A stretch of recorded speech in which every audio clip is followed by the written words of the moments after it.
Thank you, Mr. President, and members and citizens of Colorado. I'm going to ask for a no vote on House Bill 1224 today, and I want to tell you a few more things about this bill. If you all remember right, here about 10 days ago, I explained very carefully how this bill banned the sale of the common shotgun in the state of Colorado as of July 1st of this year. And there have been a couple of attempts in committee to solve that problem, and finally with the help of Dave Kopel, the problem of the ban of the sale of the common shotgun in Colorado was solved. But we have another problem with this bill that we explained to you on Friday night, but I'm afraid that it must have gone missed during the debate. So listen now as I tell you how it is that this bill will ban the sale of the most popular handgun sold in the United States of America.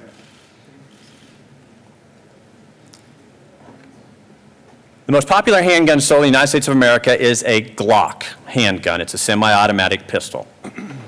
Some of the Glocks have magazine capacities built in that are greater than 15, and we all understand that those are going to be banned with this bill. But the problem that we have, and this is how this bill actually bans the sale of all Glock handguns and most other semi-automatic handguns in the state of Colorado come July 1st. And that's in the definition part, just as it was with the shotguns. And the important part of the definition that you need to look at is on page 2, starting at line 12, where the bill defines what a large capacity magazine is for the law. And the important words are, starting on line 12, or that is designed to be readily converted to accept more than 15 rounds. Glock, as an original equipment manufacturer, makes a magazine extension that allows their magazines to hold 5 more rounds for a 9mm and 4 more rounds for a 40 cal pistol. And it's designed that way. The deck plate at the bottom of the magazine comes off, the extension slips on, and the deck plate goes back in there. That's the way it's designed, and therefore this bill bans the sale of those magazines in Colorado starting July 1st of this year. So I guess you could say you can still buy the pistol, but it just becomes a paperweight because it takes a magazine to feed it. So just as I pointed out about 10 days ago, that your bill affected almost every hunter in the state of Colorado by banning the sale of shotguns starting July 1st, it still affects almost every person in Colorado who owns a handgun or intends to buy the most popular handgun sold in America today, the Glock semi-automatic handgun. Now, I think you can suggest, since it's the most popular handgun sold in the United States of America, it is commonly used by citizens for lawful purposes. Therefore, the bill is clearly unconstitutional.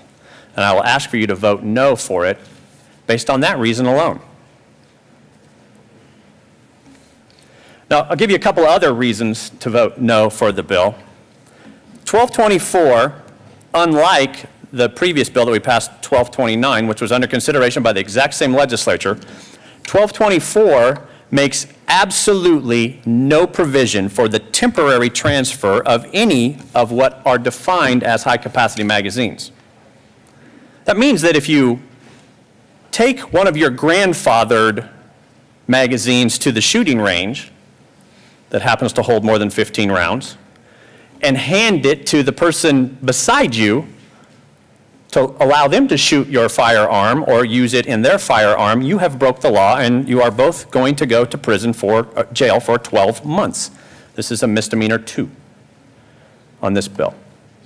And the courts will have no other choice than to assume that the legislature did not mean for a temporary transfer to be allowed, because the legislature clearly allowed for temporary transfers, if you remember right, 9 exceptions, and another bill under consideration on exactly the same day that this bill passed.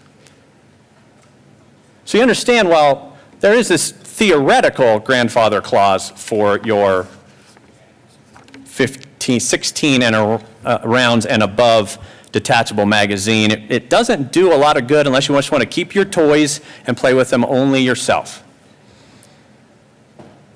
If, on the other hand, you want to do like I do, allow my soon-to-be 11-year-old son to fire one of my rifles, again, blowing up watermelons typically.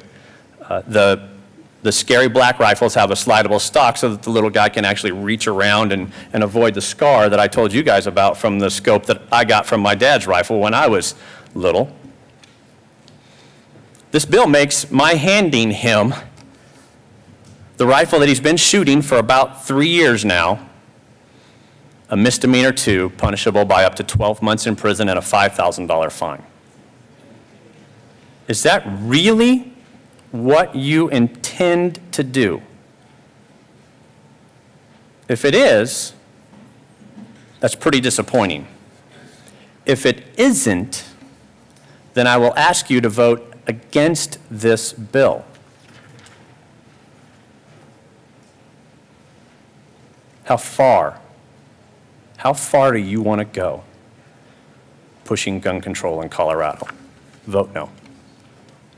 And Senator Johnson, thank you so much for coming down and having the courage of your convictions to state why it is that you believe this bill is the appropriate course for the people of the state of Colorado.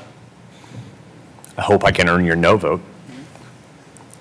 For those of you who don't know, the senator was talking about an essay that I had shared with him Friday night by Lieutenant Colonel Dave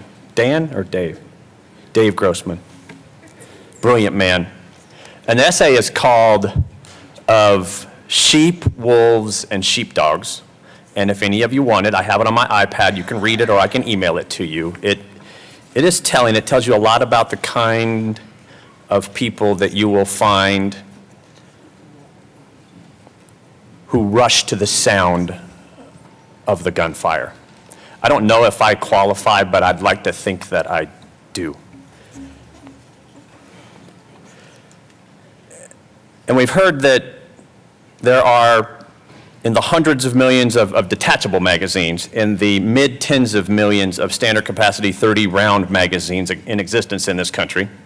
We heard the discussion about whether or not it'd be appropriate to have RPGs or M1 Abrams tanks or Black Hawk helicopters. Well, let me remind you on the latter three there is, as far as I know, no example of criminal use of that type of weaponry in this country. So it's a fair argument to say that we don't need to have those under the Second Amendment. We could have that discussion at some point if we really wanted to. But we know that the wolves use standard capacity 30-round magazines. We know that. And this bill denies to the sheepdogs the opportunity to meet the wolves with the same amount of force, tying an arm behind the back of the men that rush to the sound of danger instead of giving them equal footing. That is the wrong way to go. You know, one of the greatest things that the founding fathers of this country gave us, besides the founding documents, the Constitution that sets the framework of this country, the Bill of Rights that protects our rights, is they took the time to, in the Federalist Papers and in other writings, explain to us what these natural rights mean that the senator from Grand Junction was talking about. As a person, you have the right to protect yourself and your family and your property against those who want to do you harm or take it from you. That's a natural right. You have that as individuals. You're born with it, and that's what it means to have a natural right that comes from nature's God. And the founding fathers told us that it was unacceptable for a government to take that natural right away from you without due process. This doesn't constitute what they considered due process. That was a court of law, when you have proven that you no longer deserve that right or can't be trusted with it.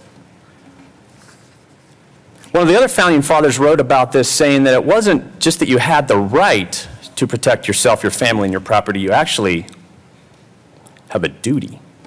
I think it was Joe Story who wrote that. You have a duty to protect your family. And so while the other senators have said this bill would only affect law-abiding citizens because the wolves, the hollow men, the criminals wouldn't follow this law, they would still find a way to access those 30-some-odd million standard capacity rifle magazines or 150-some-odd million detachable magazines. You know they will. They do it all the time. They do it now, illegally in many cases. It puts the rest of us into a difficult position. And I do not like saying this, but I'm going to tell you right now. I will not obey this law.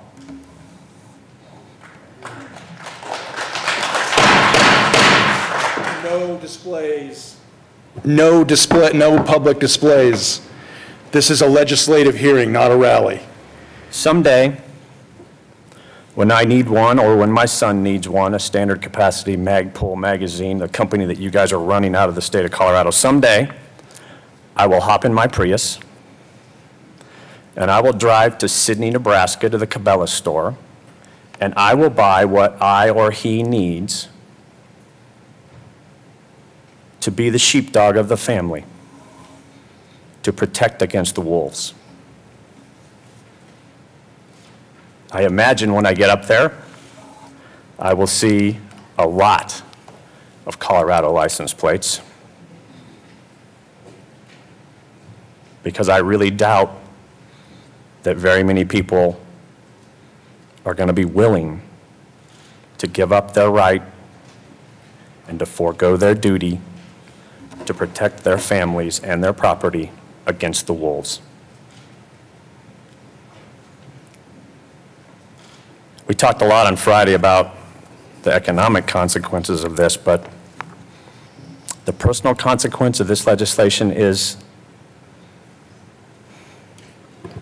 that I will willfully and purposefully and civilly disobey this law. Vote no.